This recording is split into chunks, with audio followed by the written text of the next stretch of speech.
So this is the hot press side, and this is the cold press side, and I always forget which you like.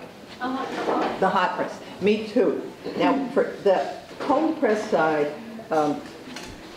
seems to, if here's an area, well, I don't know if you can tell. I don't know. I feel more control on this. This is kind of rough and might be very much more appealing to somebody else. So there's that. Yuko. Fun, fun. Pull out all sorts of stuff. Oh, if you're into lettering and stuff like this, because it removes so beautifully. Working reverse the negatively when you're doing stuff like lettering and some other things. I have illustration board, which is promotes. I mean, this is, you can do all sorts of things on that, but I didn't bring that. So you can paint both sides at the same time. This is, the Japanese paper is without question immediate. So it's like Kleenex. It's not as Kleenex-y as some. I mean, I've painted on it. So this sucks it up a second and drop it. But you know, it doesn't bleed. Yes, it does. A little bit. Oh, but I mean into the. Not really. So I think there's a minimal amount of sizing in here. Okay. If you, everybody, the Japanese paper definitely behaves like a rice paper to a great extent. I just did some strokes. If you are very immediate, you can do something. I tried to see if by putting another color in on sort of drop into my first color, if there was a little bit of spreading. But I think you probably are going to want to be amazingly quick. And this is exactly the point of what I was saying in the handout, that let that paper dictate to you so that you do whatever you see it kind of wants you to do. You can put it that way. And you may be doing something that's very unlike your regular self,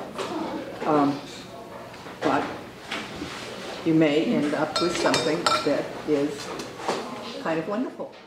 You just have that, and it's not going to want really too much playing around.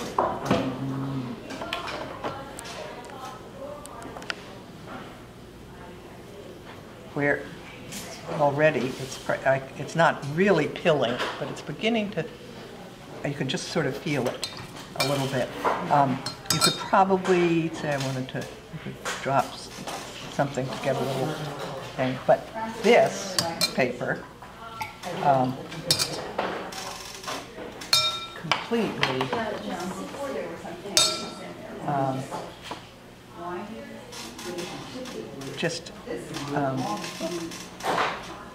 it just loves to be touched, retouched. You can go back kind of endlessly. You could pour water on. I just flooded that with water, and there you are. Yes. Putting something, you could just see it wants to creep, and it does. And as you know, things creep from the wettest towards the driest. So if you're looking for something to concentrate on an edge or something, it wants to go there. And then you can go back, wipe out something,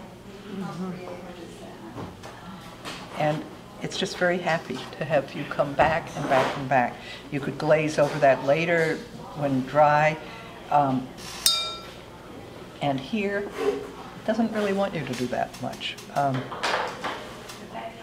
But this does, it just wants to convey.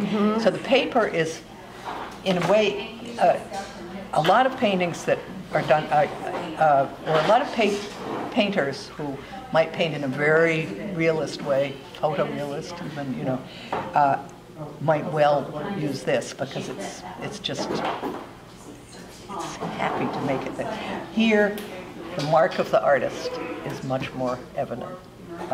You know, that is not Apple so much as experience of Apple. Yes. Whereas this is Apple. Yeah, I hear you. And, you know, you can fool the eye if that's what you wish. Yeah. And that, you know, for many painters, that often is what they want.